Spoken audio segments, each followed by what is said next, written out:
শুভ সকাল বন্ধুরা, কেমন আছো তোমরা? আশা করি সবাই ভালো আছো। আমি সকাল সকাল 6টার থেকে উঠে ভিডিওটা শুরু করে দিলাম বন্ধুরা। প্রথমত দেখো আমি এখানে চা করে নিয়েছি, কারণ আমার বরকে চা খেতে দেবো। আমি এরকম ভিডিও অনেকদিন পরে এইভাবে করলাম, মানে এত সকালবেলা আমার ভিডিও করার সময় থাকে না। বর কাজে যায়, রান্না বান্না, টিফিন গুছানো, চা করে তো তাড়াহুড়া লেগে যায়।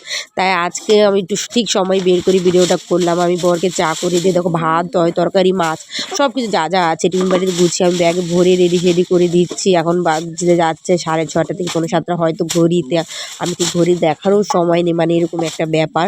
কারণ এদিকে দেখো জল চলে যায় আবার, এই কারণে তাড়াহুড়া থাকে। মেয়েরা তো ঘুমাচ্ছে, ঘুমাতেই আমাকে সব কিছু এদিকে করে নিতে হবে।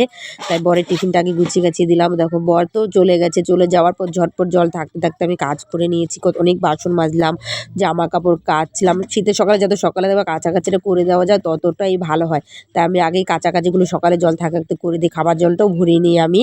দেখো বড়টা উঠে গেছে, যে তোর পরীক্ষা আছে, তাই ডেকে তুললাম আমি। ওকে বললাম ফ্রেশ ট্রেশ হয়ে একটু চা খেয়ে তারপর তোমার পড়তে বসো।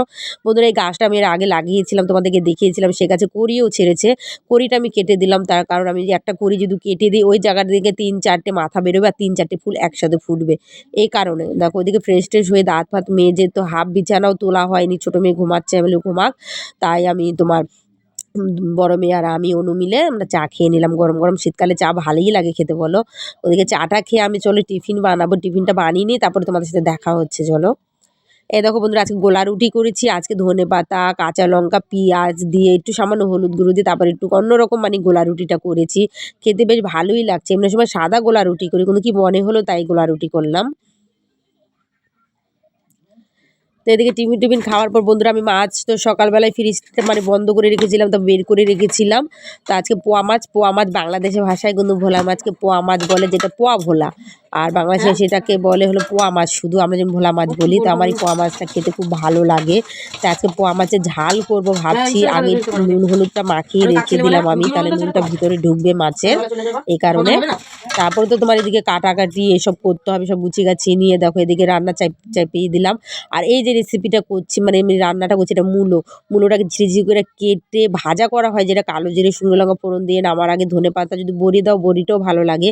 আসলে আমার বড়ি তো এখনও রেডি হয়নি, এই কারণে এখনও বড়ি টড়ি সব কাঁচা রয়েছে। যেদিন বড়িটা হবে এখানে দিলে খুব ভালো লাগে খেতে, আমার তো খুব ভালো লাগে। আমার এই মূলোর এই তরকারিটা দিয়ে মানে ভাজাটা দিয়ে আমার মনে হয় কি এক ভাত খাওয়া হয়ে যাবে, আর কিছু লাগবে না, এরকম মানে এতটাই মানে আমি পছন্দ করি, ভালোবাসি। আমার বড় মেয়ে খেতেও না, একদিন খাইয়েছি, তারপর থেকে ও খায়, বলে এখনও খায়। ওর প্রচুর খাবার দাবার বাজ, ওকে দেখলেই তোমরা বুঝতে পারবে, মানে এতটা খাবার বাজ মানে কি বলবো।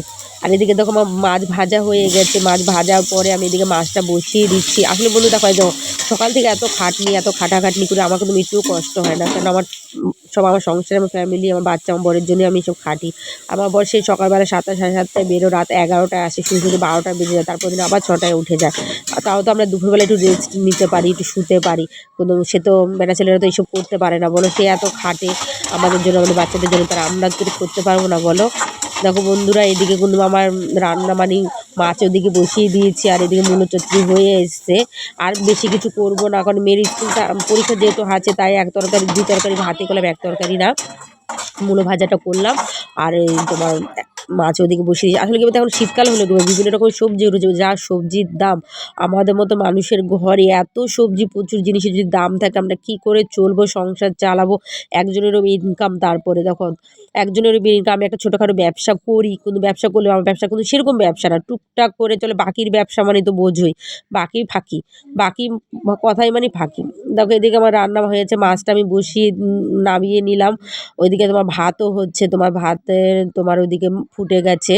তো ওদিকে ভাতটা নামিয়ে সব গ্যাসটা পরিষ্কার করে চান করে আবার আসছি। দেখো বন্ধুরা আমি তো চান ঠান করে উঠে চলে এসেছি। চলে আসা বড় মেয়েকে খেতে দেবো, যেহেতু ওর স্কুলে যাবে, এই কারণে ওকে আগে খেতে দিয়ে দিই, আমি আর ছোটোটা পরে খাবো। এই কারণে আমি ওর জন্য দেখো ভাত, দেখেছো এই ভাতও থালায় পড়ে থাকবে।